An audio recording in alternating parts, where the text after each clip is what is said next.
Hinahanap ngayon ng mga otoridad si Bato de la Rosa matapos nga itong ilaglag ni Kerwin Espinosa na di umano'y isa sa may pagkana sa mga anomalyang nangyari noong Duterte administration.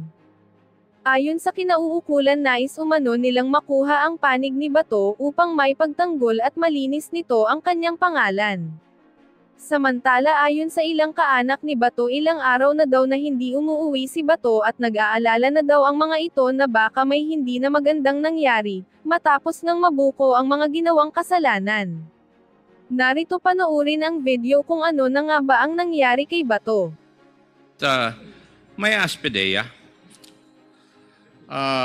how was the late Mayor Rolando Espinosa and Kerwin Espinosa described in the original list of the war against drugs? Ano po ang nakadescribe doon sa inyong files? Your Honor, in the original list, they were described as drug lords. Both of them? Yes, Your Honor. Okay. Now, Mr. Espinosa, hindi ko na po kayo tatanungin tungkol dun sa event sa tatay ninyo. Kasi, as your lawyers very well know, I consider them as hearsay. Kasi hindi first-hand information yung sagot mo sa akin. Di ba? And you can ask your lawyers. Tama rin po ba? Yes. Now, ang gusto ko lang pong tanungin sa inyo is, dun sa inyong affidavit, sinabi ninyo na sumunod lang kayo sa plano. Ano po yung plano na sinasabi ni then Chief PNP Bato de la Rosa? Pakilinaw po yun. Sa Mr. Chair, sa pagkaintindi ko na plano sa patungkol doon sa sinasabi ko, ang plano ay idiin ang mga taong binigay niya na pangalan, idiin sa kalakaran ng droga at protector ng droga. Specifically, si Senator De Lima, Senator Laila De Lima, Peter Lim, Peter at Lim, Peter Ko. Peter Ko, Lovely Impal, Yes. at General Luot. Dahil nung panahon na yon, nagkakaroon ng hearing sa Senado tungkol sa participation ni Senator De Lima sa illegal drugs doon po sa Bilibid. Tama po ba yan? Yes po. Yes, tama. Now, noong panahon na yon, yung driver ni Senator De Lima nagtago, di po ba? At eventually nahuli.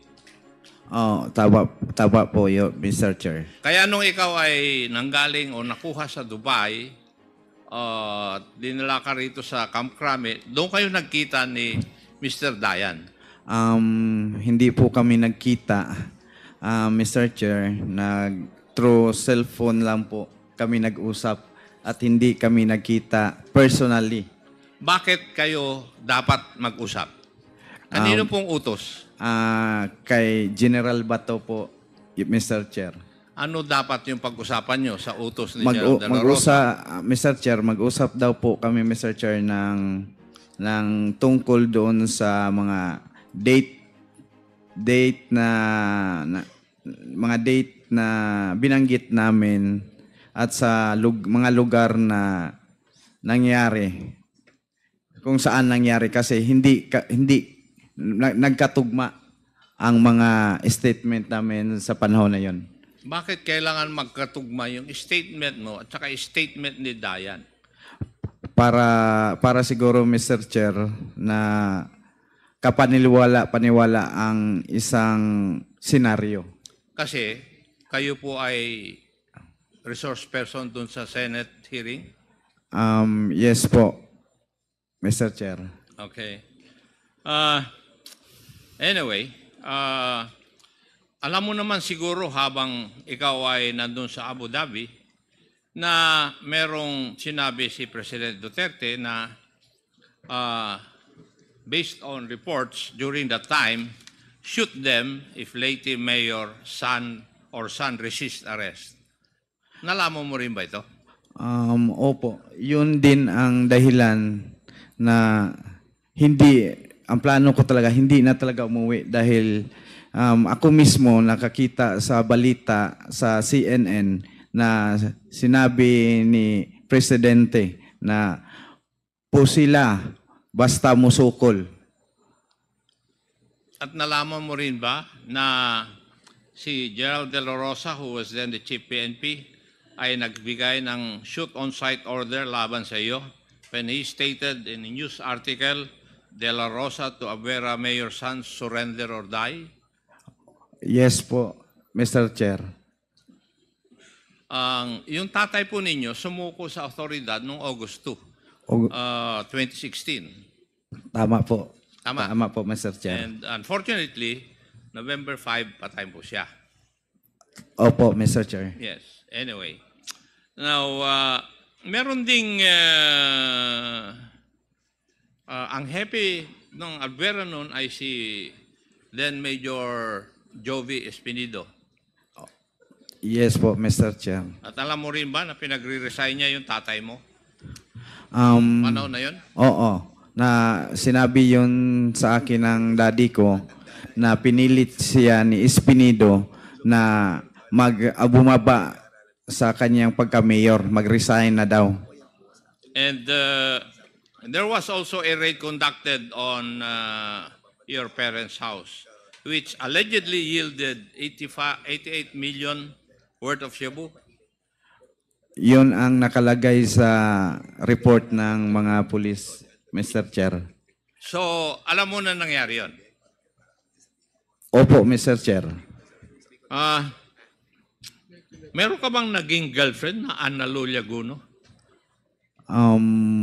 Naging asawa ko po yun si Analo Liagono po, Mr. Chair, nung ako ay na-detain sa Cebu City Jail po. Naging asawa mo nung ikaw ay na-detain?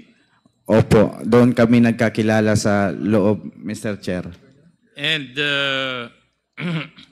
naging asawa mo siya.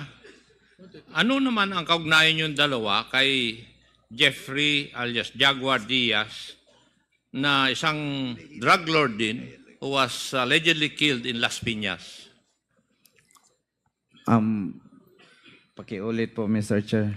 Ano po ang kaugnayan nyo dalawa kay Jeffrey Diaz alias Jaguar, a drug suspect allegedly killed in Las Piñas? Yung asawa ko po, Mr. Chair,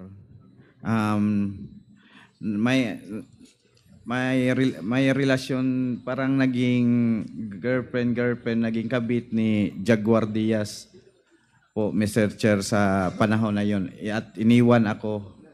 Oo, naghiwalay kayo at sumama Oo. kay Sir Diaz. Anyway. Opo, Mr. Chair.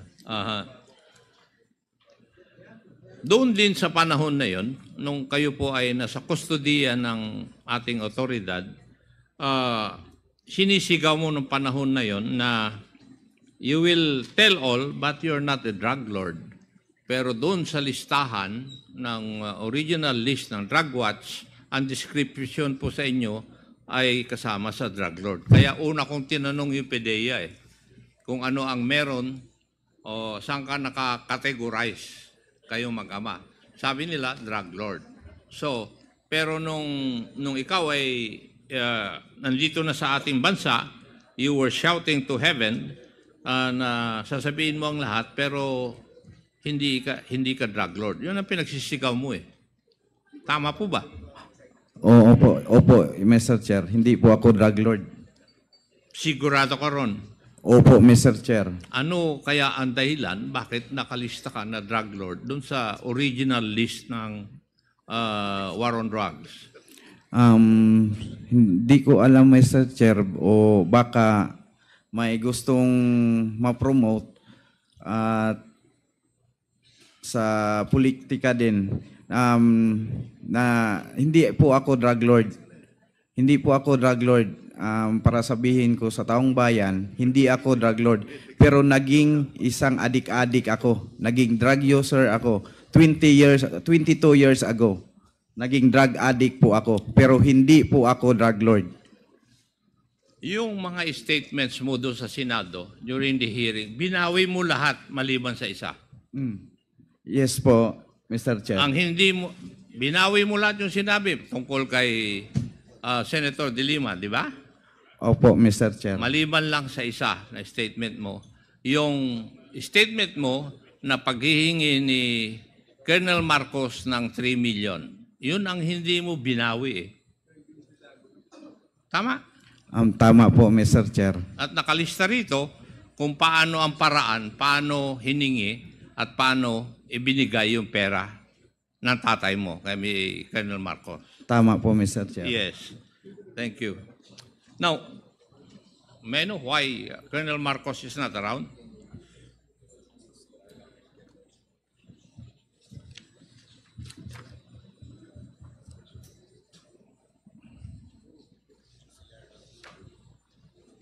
Mr. Chair, Yes, wala po Congressman. si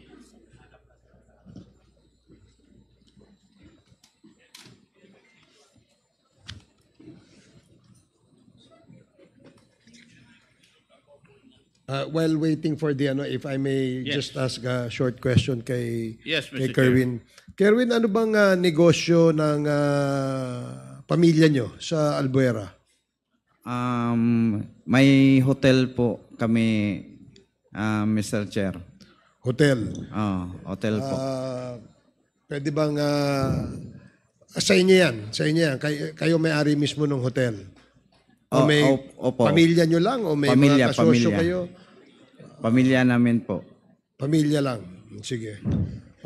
Colonel Marcos is ready here. Please proceed. Yeah. Thank you, Mr. Chair. Colonel Marcos, Yes, sir. how long have you been in the service? Bali, nag-30 years, sir, nung May 2, sir. 30 years and May 2. Out of the 30 years, how long have you been with CIDG? Since July 2016 up to present, sir. Hindi mo sinasagot yung tanong ko eh. Ah, Gusto mo sorry. pa mag-addition pa ako o mag-subtraction eh. 16, Kaya ako nga tinatanong sa'yo, ikaw dapat nakakaalam kung ilang taong ka na sa CIDG. 8 years, sir. 8 years. Continuous yun or may break?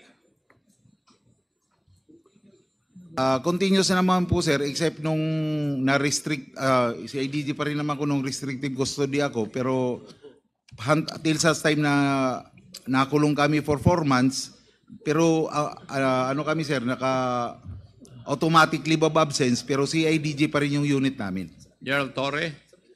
Is Gerald Ernia present? Kindly please take your seat.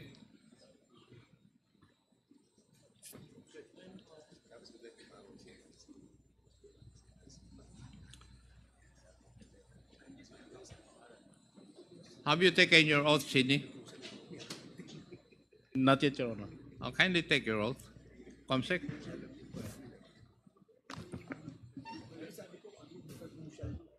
Please raise your right hand. Do you swear to tell the truth, the whole truth, and nothing but the truth in this public inquiry? So help you God. Yes.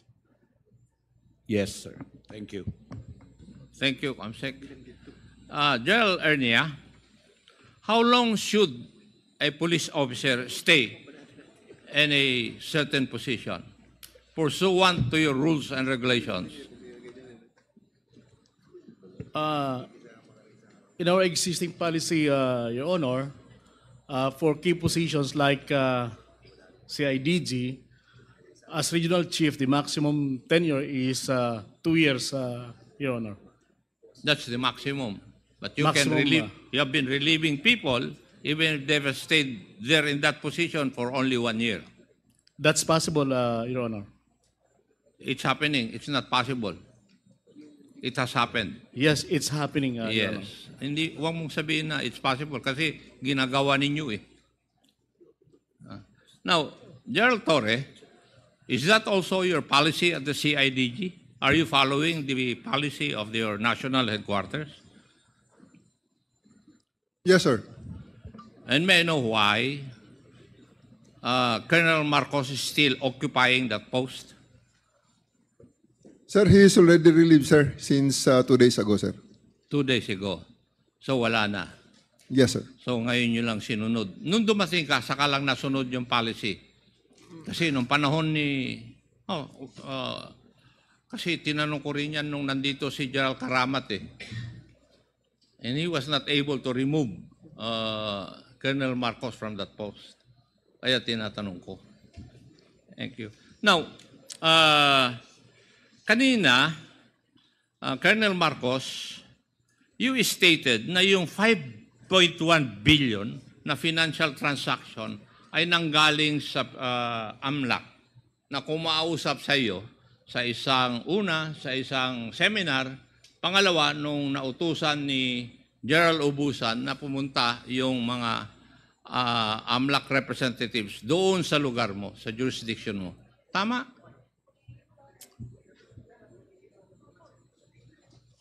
Yun ang sinagot mo kanina, Colonel Marcos, di ba?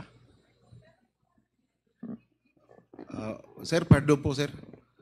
Hindi ko na masyadong maklarify yung question. Pasensya na po.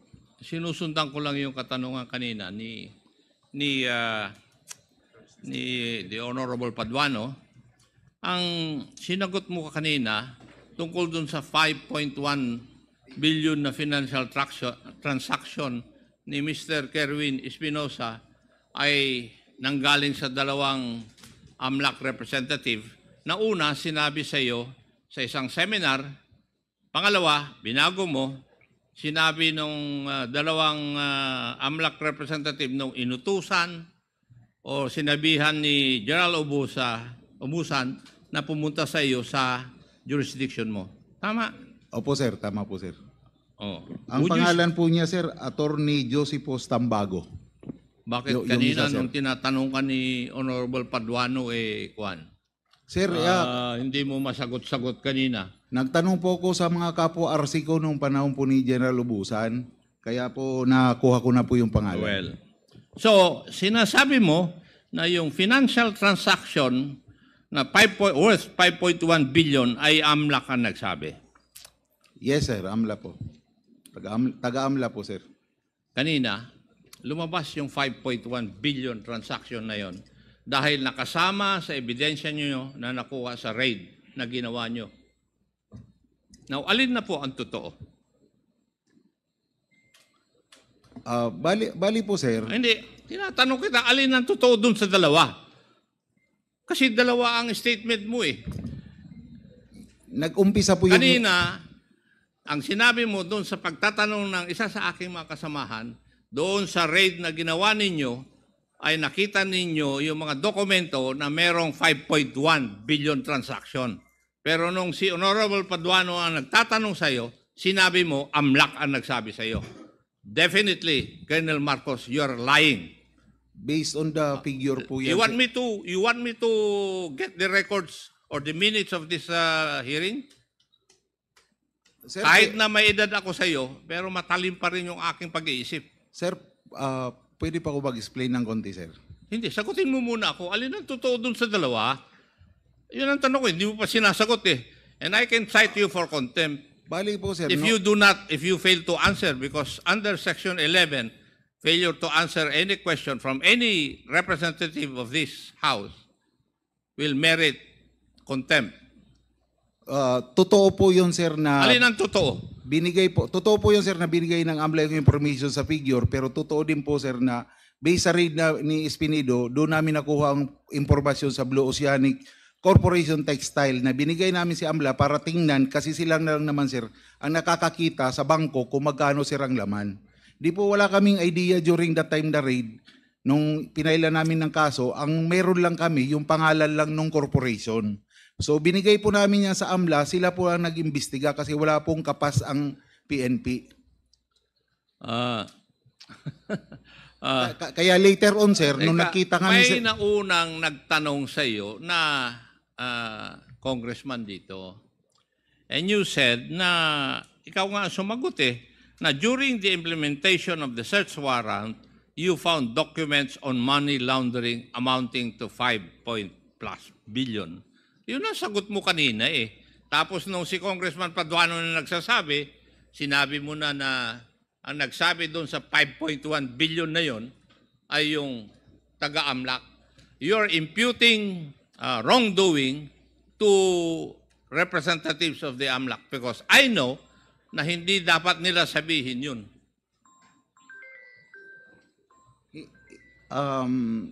Hindi naman siguro Kasi kung kami nga nagtatanong sa AMLAC, hindi nila sinasabi eh. siguro sir na-confuse lang yung pagbigay ko ng So, information. would you say na yung pag-confuse mo, you lied? Hindi naman po sir kasi no mag-grade po ang CIDG at saka si Espinido, doon po namin nakita yung mga cheque sir, kung kanino inisyo, sino po yung mga involved. So obligado po kami mag-report po sa higher headquarters na ito po yung mga na-found out naming documents. Tapos po, ito po ipinasa po sa AMLA, in which po nag-feedback po yung AMLA sa amin kasi kami man po nag-request ng investigation doon sir sa mga account. Kaya po kami sir sinabihan na yung laman nung account ganito po kalaki. I would like just to advise you, Colonel Marcos, na you should be forthright in your answers to the questions propounded by members of this committee. Yes sir. Sorry. Ayaw namin yung nag-flip-flop ka. Maliwanag siguro yun. Yes, Your Honor, Mr. Chair. Yes. Kaya nga sabi ko, antayin mo na ako ang magtanong sa iyo. Yes, Mr. Chair. Yes. Now, on August 12, 2016, jailed drug lord Edgar Alan Alvarez was shot dead inside the maximum security compound of the Leyte Regional Prison in Abuyog, Leyte. Tama. Correct, sir. At kayo po ang nag-lead ng CIDG Region 8 sa operation na ito. Hindi po kami ang main lead but our role, sir, is to the application of search warrant. It was led by the Police Regional Office 8, sir. It was led By the mismo sir ng Police Regional Office 8. We as supporting unit, our role was to apply for the search warrant. Okay. Sige. Alam mo, Iho, wag mo akong pagbubulahin sa operation ng CIDG. Kasi naging chief ako ng NCR CIDG hanggang ako yung naging head ng National CIDG. And you're not being forthright in your answers.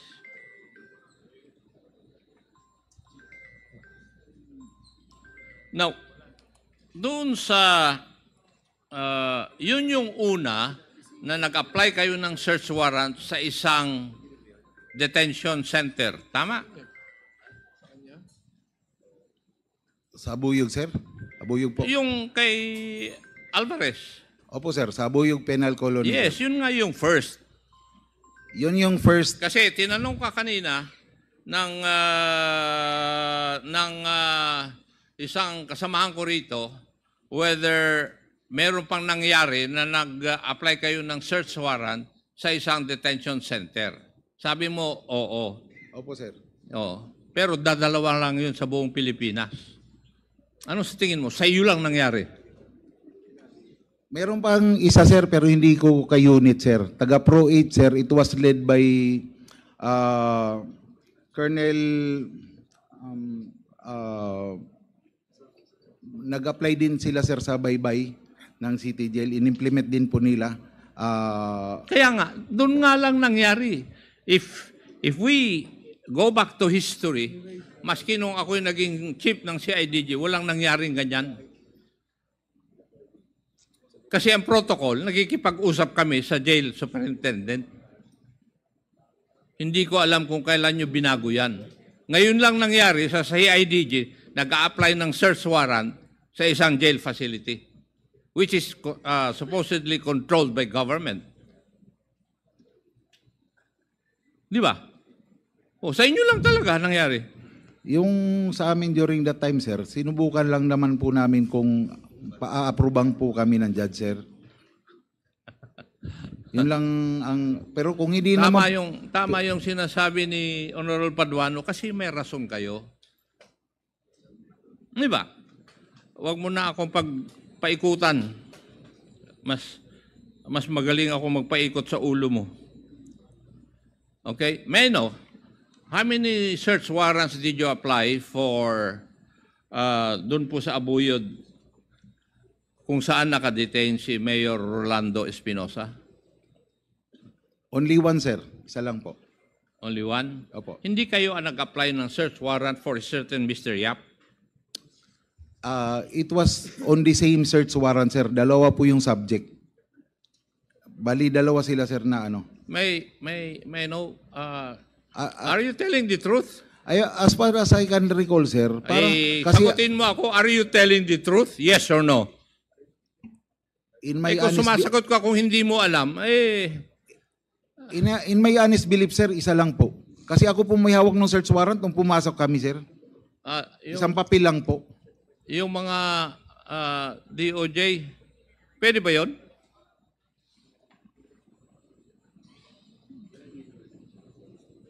You applied, based on official records, Colonel Marcos, you applied for search warrant on cells 1 and 2. Tig-isang search warrant. Totoo po yun, sir. Dalawang cell, sir. Cell 1 and 2. Pero, Taka nga, dalawang search warrant, cells 1 and 2. Pero si Mr. Yap was detained sa cell number 7. Pero patay pa rin siya. oh, sir, parang totoo. Yes, yun na nga sinasabi totoo ko. po yan, sir. Totoo po. Totoo. Paano nangyari yon? Kaya dalawang search warrant dahil kay Mayor Espinosa for violation of the Comprehensive Firearms Law. Ang kay Mr. Yap for violation of Republic Act 9165. Tama po yun, sir. Ay, mas marunong pa ako sa iyo. Ikaw nag-conduct doon at mali yung ginawa nyo. Tell me. Tell me, alin ang tama doon sa ginawa nyo? Nag-apply kayo ng search warrant, tapos grinantan. But did you follow the protocol para pag-apply ng search warrant? I believe so, Major Laraga, sir, follow the procedure. Gerald Torre, will you please bear me if I'm right? Kayo nakatanggap ng informasyon galing kay Mr. Olendan ba yun? Diba? Mr. Olendan, yung inyong deponent, diba? Oh. Tama. Ikaw nagsabi rin kanina eh. Narinig ko rin sa iyo kanina. Kung nakikita mo man lang akong nagbabasa, nakikinig ako sa sinasabi mo. Diba? According to official records, yung witness mo po ninyo, deponent is a certain Mr. Olendan.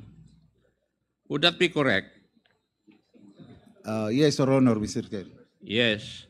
Would that also be true? Siya rin ba ang inyong deponent kay Mr. Yap? Isa lang din po. Siya din, sir. Now, General Torre, if you're given information, for example, si Mr. Yap ay may possession of illegal drugs sa loob ng detention center at saka yung isang mayor doon na nakakulong ay mayroong 45, nagbigay ng information yung isang tao, what is the first thing that you should do?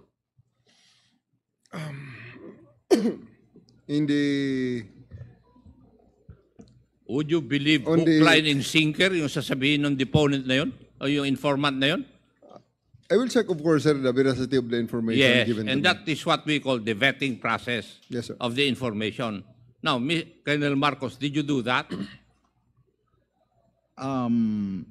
Sir, ginawa siguro ni Major Laraga yan, sir. Ayaw ko makuha nyo siguro. Ginawa niya yun, sir, kasi in-approve man, sir, siya ng application niya. As I said, sir, kahit nandito naman po si Director, ang mga provincial officer natin, sir, is may independence po sila sa pag-apply ng search warrant. Ang regional chief po, hindi po nakikialam. Look, alam mo, ang sinasabi mo ba sa akin, hindi mo alam na magkoconduct ng search doon sa jail? Is that what you're trying to tell me? Nung approve na, sir, yung search warrant. Hindi nga. Nung approve na po. Sagutin mo yung Umiiwas ka kagad, dumidepensa eh. Ang tanong ko sa iyo, hindi mo ba alam na magko-conduct ng search warrant yung provincial office mo doon sa detention center? Alam ko po, sir, And kasi then, ano po dapat ang ginawa ninyo bilang regional head? Hindi binerify, ba ang responsibilidad mo ay titignan mo that everything is in order or in accordance with law? binerify ko yan, sir, cleaner. So, binerify mo and everything was in accordance with law. Tingin mo.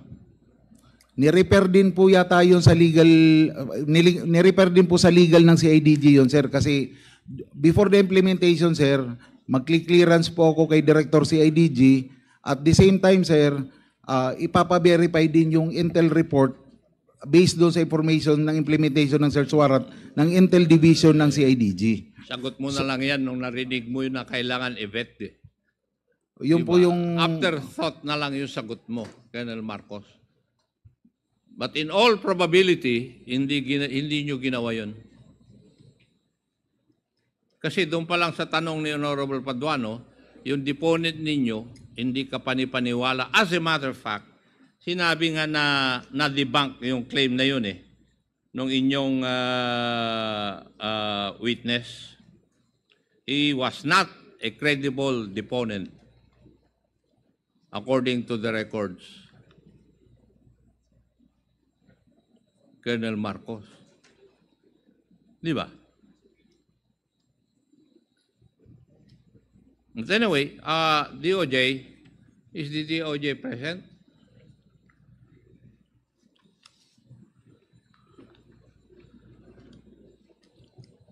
Yes, Mr. Chair. Ako, kanina, sinasabi ni Colonel Marcos, pinagyayabang na niya na na-filean siya ng kaso, na-quit siya. Tama? That is what I heard. That is what you heard. Yes, Okay. Mr. Chair. Yun ang sinabi niya, di ba? Kasi, tama nga rin po yung sinasabi niya na since nagkaroon po siya ng trial, he has been arraigned, double jeopardy will set in. Tama po. Yes, yes, Mr. Chair. And would you agree with me that the only way that the case can be reopened is if there is a decision that there was a mistrial? That is correct, Mr. Chair. That is correct. Thank you. Thank you, DOJ. Pag-aralan mo yun, Colonel Marcos. Thank you, Mr. Chair.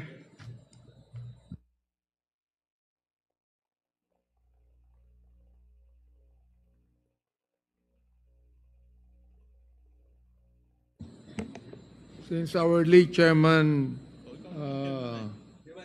leave for a while, so I'll be continuing the questions, no? Okay. I'd like to refer to the CHR. If you indeed conducted an investigation on the killing of Mayor Espinosa, Honorable Chair, magandang hapon po. Yes, Your Honor, based on the records of the Commission, there was a human rights violation case with regards the death of Mayor Espinosa in 2016, Your Honor. can you tell us about that in full detail on the human rights violation? Ibig yes. sabihin, hindi sinunod ng pulis ang kanyang constitutional right. Am I right? Your Honor, based on the resolution issued by the Commission on Bank Fifth in 2016, yes, I can confirm on the records that the finding of the Commission is that there was a human rights violation committed against by the deceased Mayor Espinosa, Your Honor. What was your finding? Your Honor, if you will allow me, I have a soft copy of the resolution in 2016, dated, this resolution, it was resolved and the resolution was issued, dated, it's quite, there. My apologies, Your Honor, it's 53 pages. That's okay. of August 2018. So it was the case was filed and docketed in 2016 and resolved in 2018. Can you just submit that to us, please? Yes, Your Honor, we can submit the resolution of the Commission and Bank, Your Honor. All right.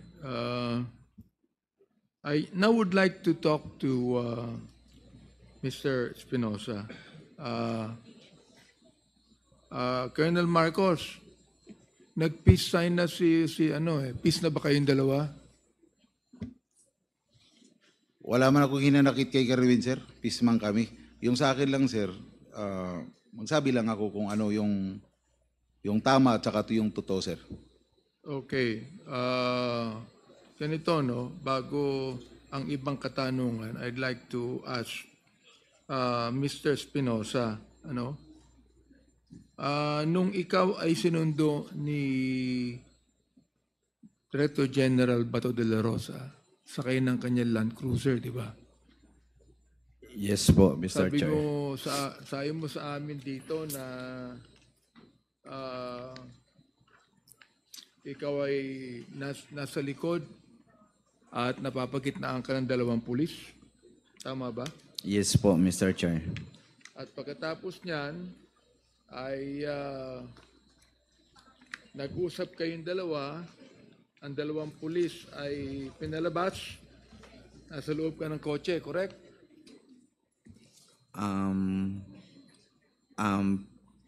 Pwedeng ulitin po, Mr. Chair. Ang banggit mo ay kinausap ka ni General Bato doon sa loob ng kotse ba? Oo, doon po sa loob ng sasakyan, Mr. Chair. So pinalabas na yung 2 pulis, kayong 2 na lang nag-usap? Hindi po. While nag-moving kami, nagsasalita siya. Po, Nagsasalita siya? Opo, Mr. Chair. So andun pa yung 2 pulis? Andon po. Nabanggit mo rin na yung nanay mo nandun? Yung nanay na nandoon, doon po yun sa EIDG na opisina po. Okay. Kung saan ako naka-detain. So inulit ba ni General Bato ang utos niya sa'yo? Opo, Mr. Chair. So ibig sabihin, ang unang utos niya ay ginawa niya nung nasa kotse kayo? Opo, Mr. Chair. Pangalawa, inulit niya to doon nung nakadetain na? Opo, Mr. Chair. Narinig lahat ito ng Mami ko at kapatid ko. Sinong mami tinutukoy mo? Yung mami ko po ay si Salipa E. Espinosa at yung kapatid ko na si Mariel E. Espinosa. O, inimbitahan po namin dito yan para mag-testify kung tama po yung, kung makorroborate po yung inyong sinabi. Ano po? Opo, Mr. Chair, pero may hilingin sana ako kasi may nangyari kasi sa nung kami ay papunta dito, may nangyari sa airport. Nihangyo rako sa ako ang parente nga ubani ko ninyo sa kay mo na ko imbitasyon sa Congress. Gidana ko sila nya kanang mga tawhana puro na ay pusil. So pag abot na mo sa airport pagdating namin sa airport hinarang po kami yung mga kasama ko. Yung baril nila kumpleto po yun ang papel. May PTC, may LTAP, at may permit to carry. At sinabi ng airport police na rebook na daw yung mga baril nila. So, nagkaroon ako ng kaba kung bakit timing. Ilan yung kasama mo?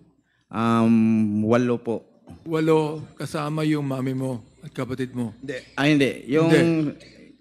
Itong pagpunta ko ngayon dito ba, Mr. Chair? Okay. Ang sabi niya, Chairman Abante, is that nung papunta siya rito to appear before the Quad, may kasama siyang mga kamag-anak niya na lahat ay merong LTAP, no, yung license to own and possess yung firearms, at saka permit to carry. Pero may nangyari raw dun sa airport na kung saan sila nag-take off. No? Ang sinabi ata ay na-revoke yung kanilang LTAP, no? Yung LTAP ng mga armas. Pag-imbitahan po sila, yung mama at kapatid ko, hilingin ko po sa Quadcom ang seguridad at security ng ang pamilya ko po. Mr. Chair, we can promise that, correct? Yes, we can promise that. At sabi na maghiling na rin ako sa inyo kasi nasabi ko na sa Mr. Chair, pwede matanong sa PNP kung bakit nangyari na ganun na biglang hinold yung mga baril ng mga kasama ko na kompleto naman sa dokumento. At humihingi ako sa inyo ng protection sa aking pag-uwi. Pagkatapos nitong hearing na to, sa aking pag-uwi, ng seguridad na makarating ako na buhay sa bahay po namin. Mr. Chair, we can provide that, correct? Yes, we are making arrangements right now as requested by the lawyers of Mr. Espinosa. Bigyan na ka namin ng feedback maya-maya pag Salamat po, Mr. Chair. Okay, so pagkatapos niyan, you could be able to bring with you your mommy and kapatid, no? Yes po. All right. Sinabi sa iyo ni General Bato de la Rosa na sinabi na aminin mo na ikaw ay drug lord, correct? Yes po. Pero hindi ka drug lord. Hindi ako po drug lord. Naging addict lang ako. Okay. Ibig sabihin, ikaw ay user, hindi ka User. drug lord. Opo. Tama po. Gusto kong tanungin Mr. Chair. ang PIDEA, no? Yung pong PIDEA, nakalagay pa ba siya sa listahan na siya ay drug lord? O tinanggal nyo na? He is still listed, Mr. Chairman, Your Honor. So naniniwala kayo na drug lord siya? Can I just be clarified? Go ahead, Just make go a ahead. clarification, Sige. Your Honor. Yes. Sige. What I was trying to explain, Your Honor, was that, of course, we know now that there were and there are 3 lists. The first list, the second list, and the third list. In the first list, the names of the father and son are already listed as drug lords. This list, this first list was not validated yet when it was first presented. However, after the August 2020 listing, can I just confirm my intel? Yes, sir. After the August 2020 listing, which is now the third list, that list was later on starting to be validated. Kasi po may process, Your Honor. Was it amended? No. the Only names- validated. No, when it is when it is validated or when it is being analyzed, Your Honor, that list, there are 3 recommendations. 1, once a name is delisted. 2, the name is placed on suspense file. And 3, it is going to be retained. The names of the Espinosas remained in that list, although later on, the father was now negated. Neutralized. No. Neutralized. Negated, I'm sorry, I Okay. don't have to use the word neutralized. So it means that Mr. Kerwin is still active in your list. Yes, Mr. Chairman. Is he being investigated? We are monitoring him. Is he under surveillance? Yes, Mr. Chairman. Okay. Mr. Kerwin, narinig mo. Yes po. So anong Mr. Chair. gagawin mo ron para ma-clear yung pangalan mo sa list? Iano ko po, mag-request ako sa ating kapulisan at sa PDEA, maglagay sila ng, kung pwede, maglagay sila ng detachment doon sa gilid ng bahay ko. At ako ang mag-provide ng pagkain po para totally ma-monitor nila talaga ako. Oh, Kung hindi lang talagang yun. may Can you not ask your lawyers to do something about that so that your name will be delisted from the PIDEA list? Because he's still there. And as long as your name is still there, you'll be monitored and surveilled upon and later on be investigated. Hindi lang po yun, Mr. Chair. Pati yung buhay ko, namimiligro pa rin. Okay, let me ask the lawyer, attorney. Tama ba yung nabanggit ko? What can you do something about that to delist his name kung talagang hindi na siya drug lord? Kaya sinasabi niya hindi na siya drug lord eh. So what should he do for his name to be delisted from PIDEA because he's still active? Good afternoon po, Mr. Chair. Ang alam ko po dyan, just like the ordinary drug watch, drug list ng ordinary PNP, watch list, or listing ng PIDEA or NBI, that is internal policy po nila yun eh. Memo nila yun according to Intel report.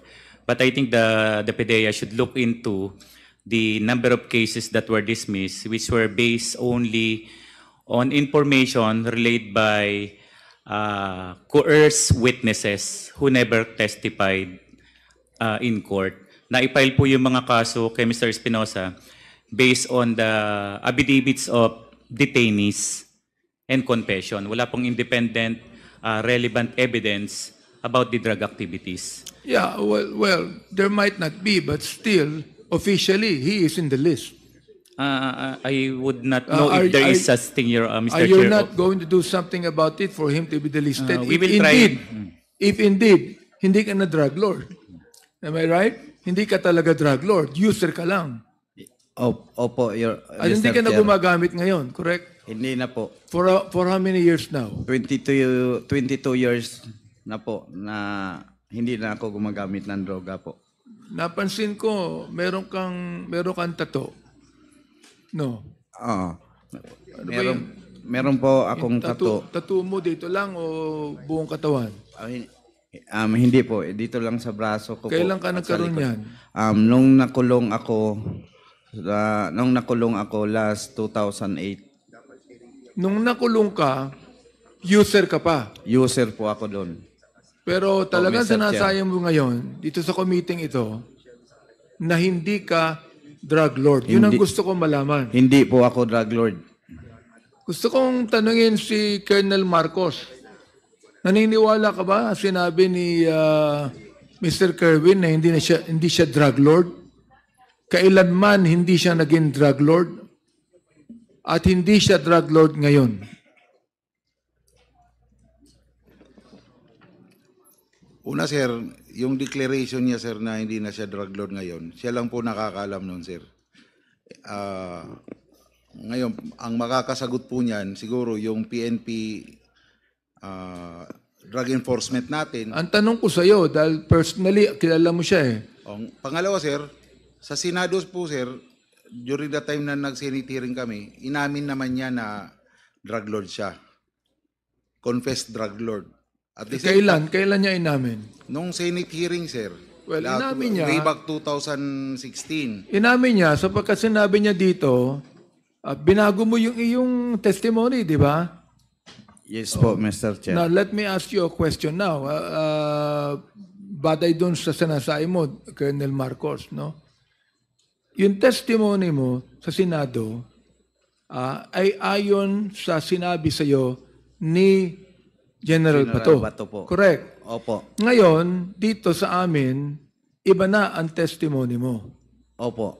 Yes po. Pakisabi mo Mr. sa amin, Chair. sa taong bayan, kung dapat kami maniwala sa iyo. Ibig sabihin, hindi dapat paniwalaan yung testimony mo sa Senado. At ang dapat paniwalaan yung testimony mo rito. Para sa taong bayan, kasi nung panahon na nag-testify ako sa Senado, may nangyari na pananakot, may fear sa buhay ko. At pinatay na ang papa ko on that time. No, ang hindi pa ako nag-testify sa Senado. Kaya yung plano, sinunod ko na lang talaga para lang ma-save ang buhay ko at ang buhay ng aking pamilya, lalo na sa aking mga anak. Kaya inamin ko doon kahit walang katotohanan dahil sa takot na tinatakot ako na baka ako ang masunod sa aking ama na pinatay ng mga PNP. Therefore, Mr. Kerwin, dito sa aming committee ngayon, binabanggit mo ang katotohanan na ikaw ay natakot sa buhay mo nung sinabi sa iyo ni General Bato de la Rosa na may mangyayari sa iyo kung hindi ka mag-testify ng ganon. Tama ba ako? Opo, Mr. Chair. So pwede bang pakisahin mo ngayon na ang talagang nag-utos sa iyo na sabihin ang testimony mo doon sa Senado ay si General Bato de la Rosa? Exactly, Your Honor. Siya talaga ang nag-utos sa akin at nagplano kung ano ang mga sasabihin ko doon sa Senado. Hindi katulad dito na nandito ako sa Quadcom ngayon, wala pong sino man na sa akin, nag-udyok, kundi ako ang sarili ko dahil nakita ko sa TV na marami nang lumulutang at na-feel ko ngayon sa panahon na yon na talagang inusisa ang AGK sa ating bayan. Marami. Kasi, alam mo, Mr. Kerwin, sasagutin yan ni Senator Bato eh. Oh, pupunta siya ng media para sagutin niya at sabihin niya lahat na mali at kasinungalingan ang sinasabi mo. Hindi lang yun ha. Marami siyang DDS trolls eh. Na ibabas din kami na sinungaling ang iyong sinasabi. Ano masasabi mo doon?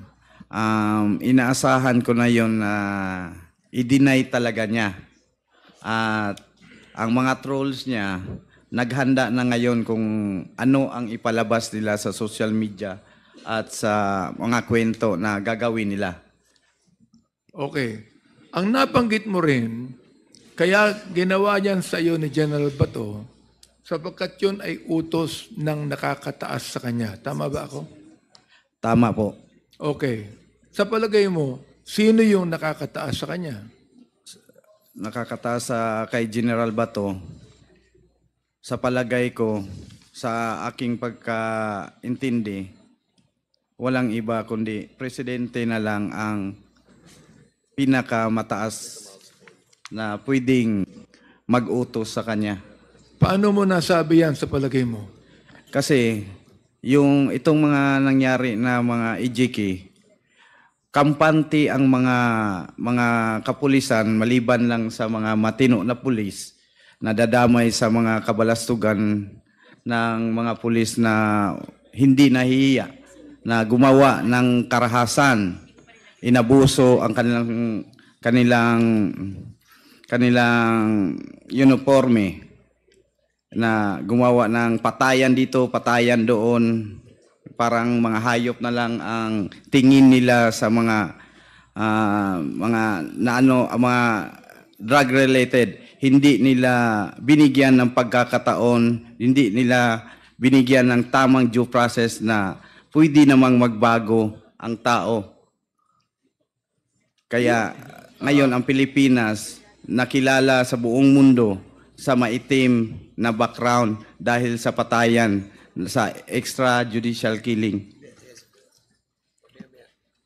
Okay. Palagay mo, sino ang nag-utos para ipapatay ang papa mo? Tayong mga Pilipino, nakita natin sa TV na ang dating presidente nagsasabi na patayin niya lahat ng mga narcolis. So, sa pagkaintindi ko, siya talaga ang nag-utos na patayin ang papa ko. So naniniwala ka na ang dating Pangulo ang nag-utos na ipapatay ang iyong tatay? Opo, Mr. Chair. Oh, bukas, lahat ng DDS troll, titirahin tayo. Tama. Okay lang yun. Basta ang sa atin, ang katotohanan lang. At hindi naman mga bata ang lahat ng Pilipino na naniwala sa senaryo nila, Mr. Chair. Ito, no?